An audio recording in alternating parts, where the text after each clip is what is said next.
Siamo qui con Jordan Corda, benvenuto. Grazie. Un artista tutto sardo e giovanissimo, se non erro hai 26 anni, 26 giusto? anni, sì. Benissimo, che ha iniziato i suoi studi presso il Conservatorio di Cagliari, ma li ha completati al Conservatorio Giuseppe Verdi di Milano, laureandosi in jazz, più precisamente in vibrafono jazz. Bene, allora Jordan, parlaci di come è nata la tua passione. Allora, la passione per la musica è nata credo da sempre, da quando ero piccolissimo. Il mio primo strumento è stato il flicorno, forse perché mia madre è trombettista. Però la cosa è durata poco e subito dopo ho scoperto la batteria a 6-7 anni, e da lì ho iniziato a pestare un po' dappertutto e poi a pestare sulle percussioni. Infatti sono entrato al Conservatorio di Cagliari in percussioni classiche e lì ho avuto modo appunto di approcciarmi per la prima volta al vibrafono, alla marimba, insomma tutte le percussioni. La cosa simpatica e controversa è che dopo gli studi al Conservatorio di Cagliari mi è rimasto questo strumento a casa, il vibrafono, è rimasto lì fermo, io non lo stavo più toccando, nel mentre stavo studiando batteria jazz, quindi stavo iniziando a conoscere il mondo del jazz. E il mio docente mi ha detto: ma tu hai un vibrafono a casa e non lo stai suonando? Io ho detto: sì, non mi piace, mi annoia. E lui mi ha detto: ma vai ad ascoltare un po' di musicisti di jazz e di vibrafonisti.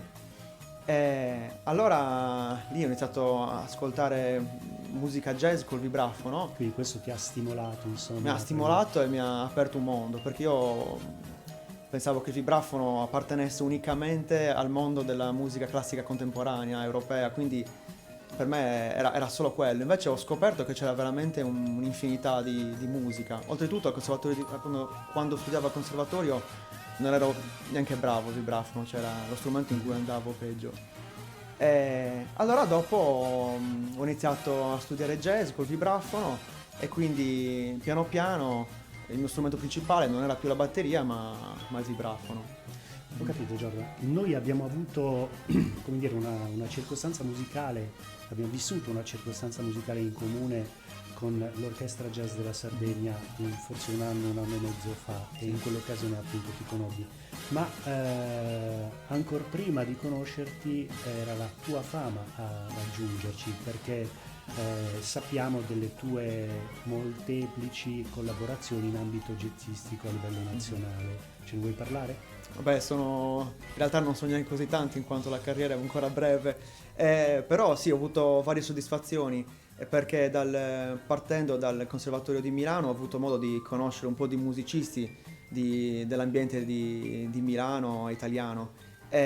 Allora da lì ho avuto l'onore di suonare spesso in orchestra con Pino Iodice, che appunto mi ha fatto suonare in tantissime circostanze, ho suonato anche con l'Orchestra Giovanile Italiana di jazz a Trieste e con altri direttori di orchestra che provenivano comunque dal Conservatorio di Milano.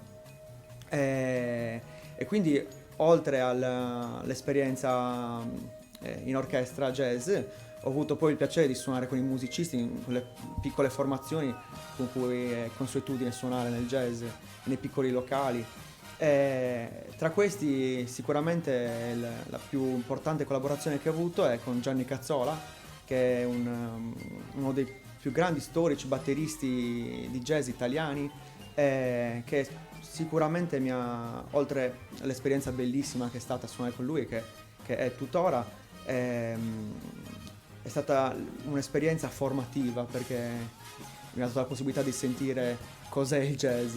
E da lì insomma ho avuto quindi il piacere di suonare nelle piccole realtà anche di Milano e in Sardegna e in Italia. Bene, dal jazz, che è la tua passione più vicina, ora da casa ci vedono distanziati, quindi debitamente distanziati per via di questa situazione pandemica.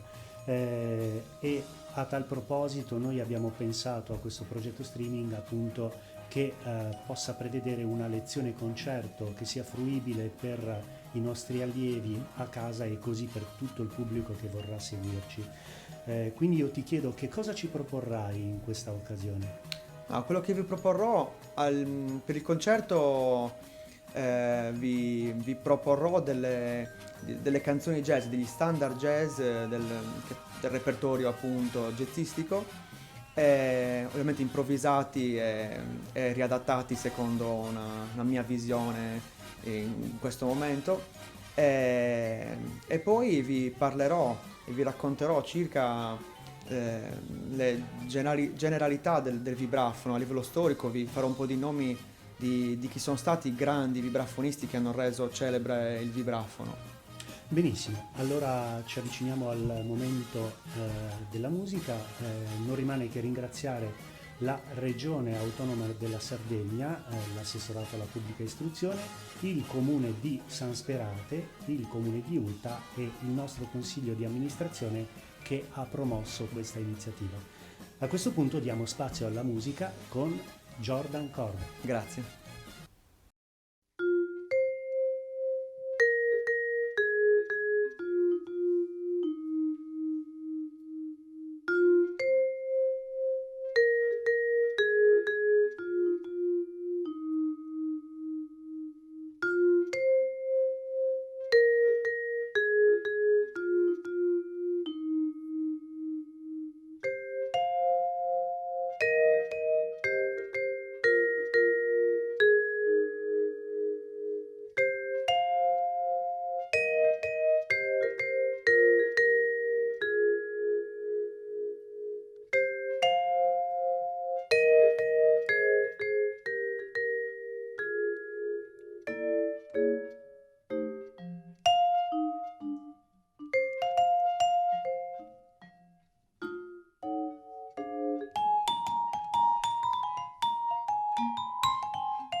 Buongiorno e benvenuti a questa lezione, questo concerto lezione che ho il piacere di presentarvi, ma il piacere è soprattutto quello di presentare e suonare questo strumento, il vibrafono. Uno strumento che affonda le sue radici nella cultura jazz, nella musica jazz afroamericana. E infatti è nato col jazz, stiamo parlando di anni 20. Ci sono varie idee di come sia nato questo strumento, da dove venga. Alcuni dicono che viene dal glockenspiel, quindi di matrice europea, musica classica europea, tedesca, altri invece dicono che viene dal balafon, che è una marimba con delle zucche sotto, africana. Sicuramente è un po' un misto di tutte queste cose.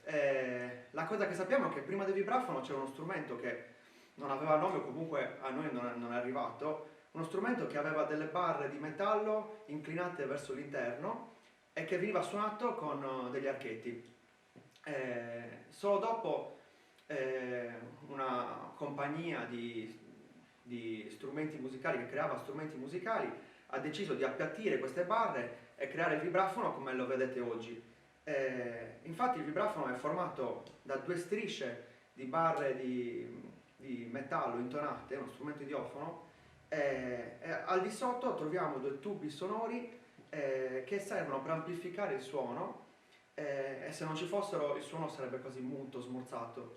All'interno di queste canne è stato messo sin dagli anni 20, sin dal principio, delle ventole che girando attraverso un motorino con una parte elettrica, girando danno questo effetto wow wow. E volendo l'effetto wow wow può andare più velocemente o più lentamente, può andare così. Ed è proprio la caratteristica principale di questo strumento. Come vedete il vibrafono viene suonato a 4 bacchette, ma può essere suonato anche 2 bacchette. Infatti, perché 2 bacchette? Inizialmente veniva suonato soprattutto così perché i primi vibrafonisti erano specialmente batteristi, che sono passati dalla batteria a questo nuovo strumento che hanno trovato e hanno iniziato a provare a suonare, a applicare le loro conoscenze. Le bacchette invece sono formate da un'asta di legno, di canna particolare, e sopra c'è trovate un pomello di gomma rivestito di stoffa, feltro, e può avere un sacco di misure, può essere piccolo, grande, come questo per esempio, che ha una palla sopra molto più grande, più piena di stoffa. E questo serve per avere diverse sfumature del suono. Una bacchetta può avere un suono più duro, un'altra può avere un suono più morbido. Soprattutto nella musica classica vengono utilizzati tanti tipi di bacchette per poter avere vari suoni. Adesso continuerò con altri 2 pezzi. Il primo brano, che è un brano conosciuto al vasto pubblico e che veniva utilizzato come standard jazz. Lo standard jazz è nella tradizione jazzistica quel tema musicale, quella canzone che viene utilizzata come scusa per poter improvvisare sopra, ed è quello che farò io in questo concerto. Il brano si chiama Over the Rainbow, conosciuto come Somewhere Over the Rainbow, e c'è una versione bellissima di questo pezzo che è stato suonato da un grande vibrafonista di nome Milt Jackson, che vi consiglio anche di ascoltare perché vi assicuro che è una bellissima esperienza. E io vi farò ascoltare una mia versione di Over the Rainbow.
Ecco, quest'ultimo pezzo che ho suonato si chiama Softly as in a Morning Sunrise. In realtà l'ho suonato un sacco di vibrafonisti, però ho scelto di suonarlo in omaggio al mio grande maestro Andrea Dulbecco, che è uno dei migliori vibrafonisti della scena internazionale, con il quale ho avuto l'onore di suonare. Abbiamo suonato questo standard jazz in una versione un po' bacchiana, e io ho fatto sentire una mia versione improvvisata, proprio in onore a quel concerto che ho fatto con lui. E adesso vi voglio parlare un po' di come ci si arriva, come si è arrivati a suonare in questa maniera qua, con quel poco che riesco a farvi, a mostrarvi. In realtà la storia del vibrafono è anche molto breve. Il vibrafono compie 100 anni l'anno scorso, però come ci si è arrivati? Ma si è arrivati grazie a soprattutto ai pionieri, e i primi pionieri del vibrafono erano due.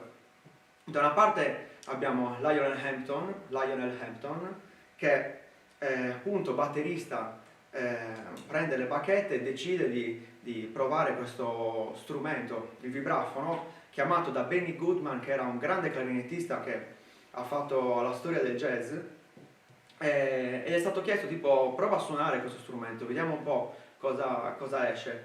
E lui, trasportando il ritmo della batteria nel vibrafono, trova queste soluzioni, questa amalgama di suono e ritmo, e diventa storia dello strumento, appunto, Lionel Hampton, che diventa famoso, crea una sua orchestra, e appunto diventa famoso soprattutto con un suo pezzo che è Flying Home.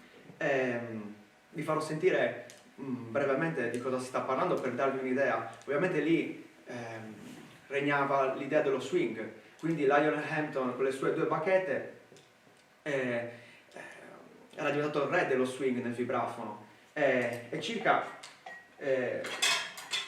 i suoi brani suonavano così. Le ventole del vibrafono al tempo venivano settate molto velocemente, poi col passare degli anni la velocità delle ventole è diminuita. Circa suonava così Flying Home.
Ecco, come sentite l'idea era estremamente swingante, estremamente da ballo, da una musica molto ballabile, molto felice.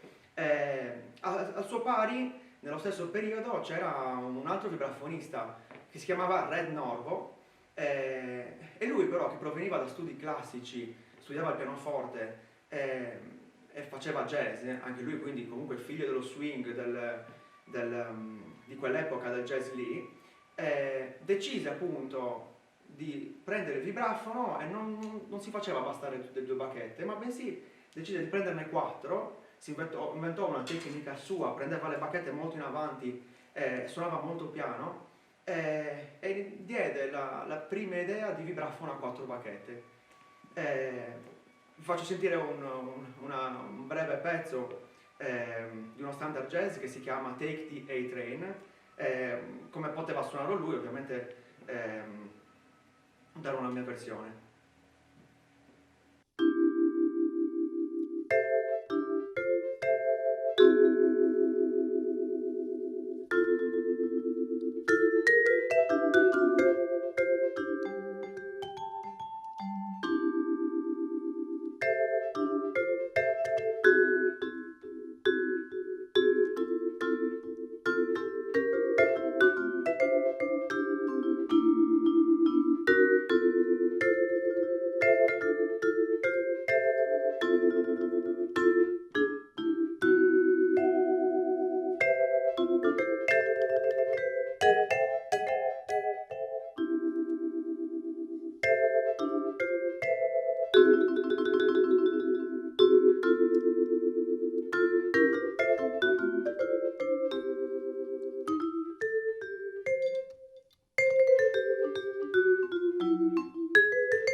Ecco, dopo Red Norvo, quindi i vibrafonisti che hanno seguito poi dopo Red Norvo e Lionel Hampton si sono un po' divisi, chi ha 2 bacchette, chi ha 4 bacchette.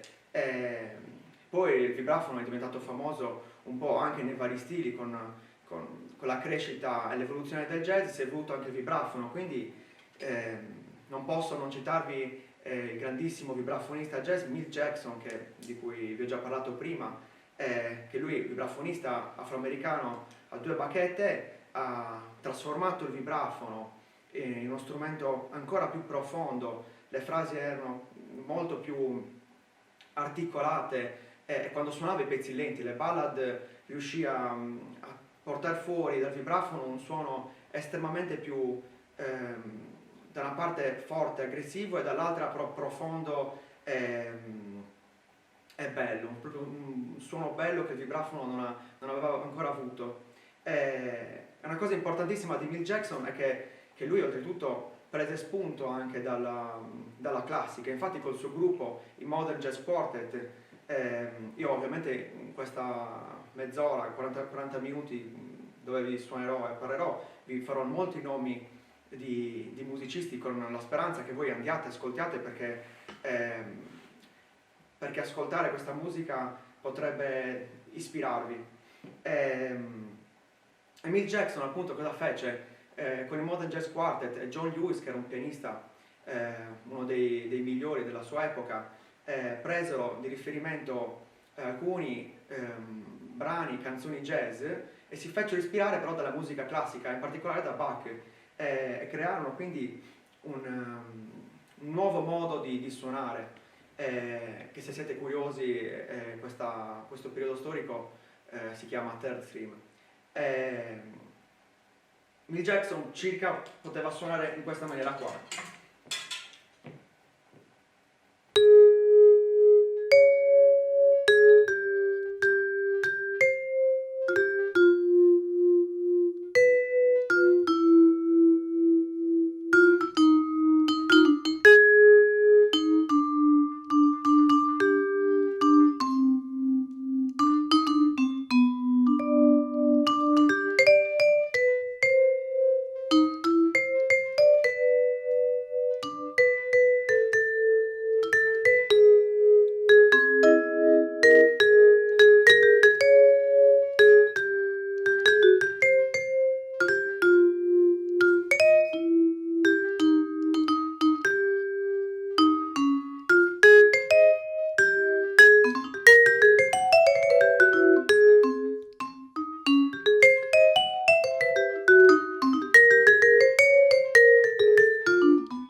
Ecco, come potete sentire, le frasi erano molto più articolate.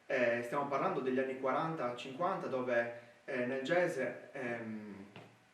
il jazz che si è evoluto è diventato bebop, che fa parte di uno stile del jazz di quell'epoca lì. Dopo Mick Jackson, i vibrafonisti hanno iniziato a suonare in diversi contesti.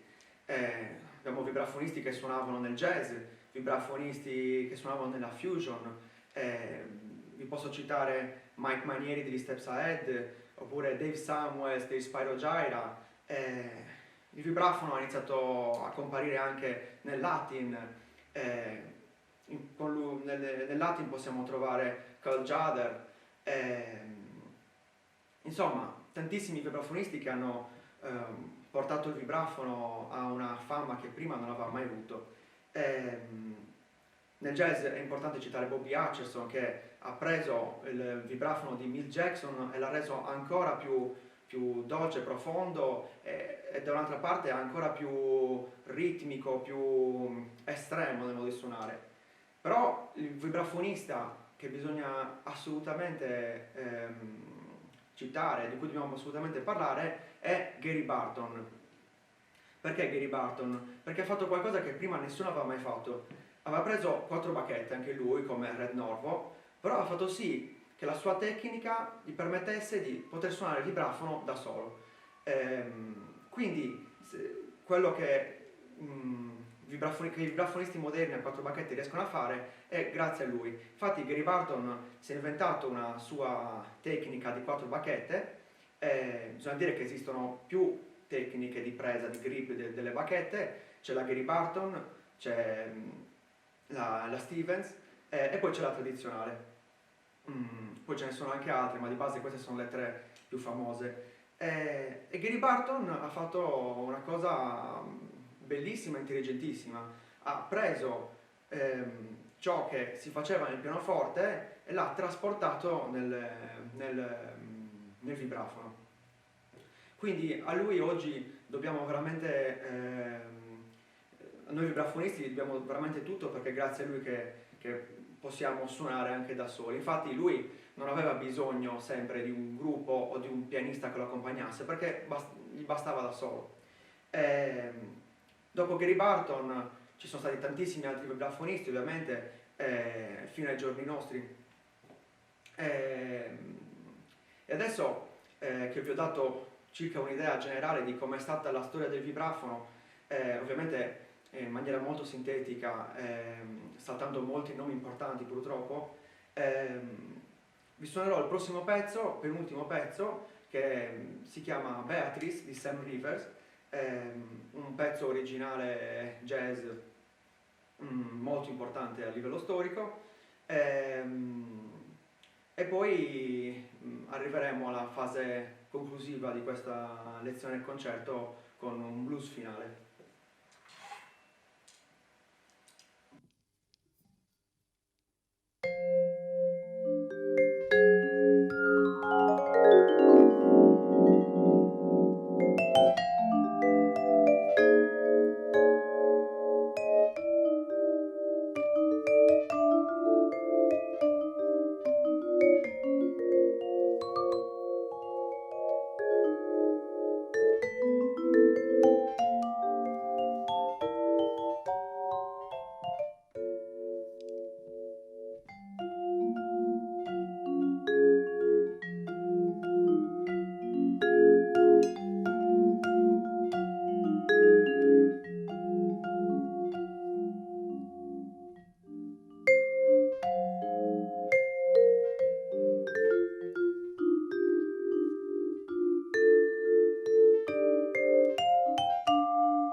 eccoci alla conclusione di questo concerto.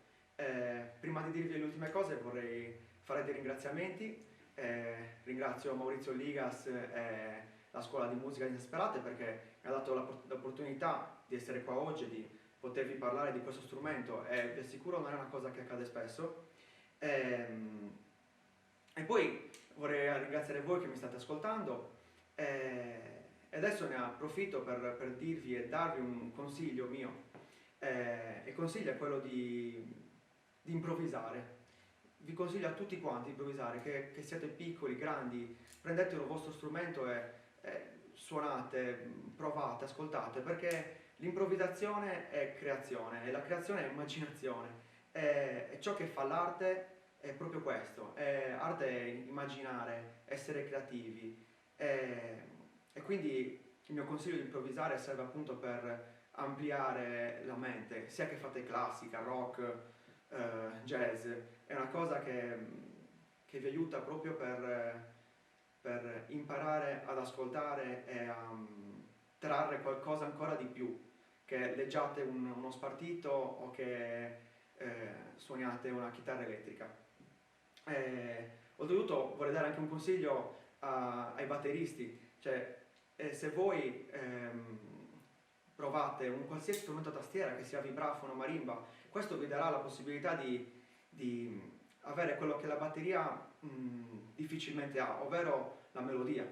Il mio consiglio è di provare a cimentarvi con più strumenti, ma non per forza il vibrafono. Il vibrafono è un bellissimo strumento dal punto di vista di unione, perché unisce quello che può essere la batteria e il pianoforte. Quindi io da batterista, suonando il vibrafono, mi sono accorto che non solo mi è servito per appunto far accrescere la mia immaginazione, come dicevo prima, ma mi è servito anche per migliorare la batteria, perché si sviluppa l'idea musicale, l'idea melodica, mentre a un pianista che si può approcciare a uno strumento percussivo, come risultati può avere si può avere un contributo a livello ritmico. Quindi quello che voglio dire è semplicemente di aprire sempre la testa alle novità e ad altri strumenti, anche solo per curiosità. Adesso concludiamo questo concerto con il tipico blues finale come da tradizione nel jazz e vi porgo i miei saluti e vi ringrazio.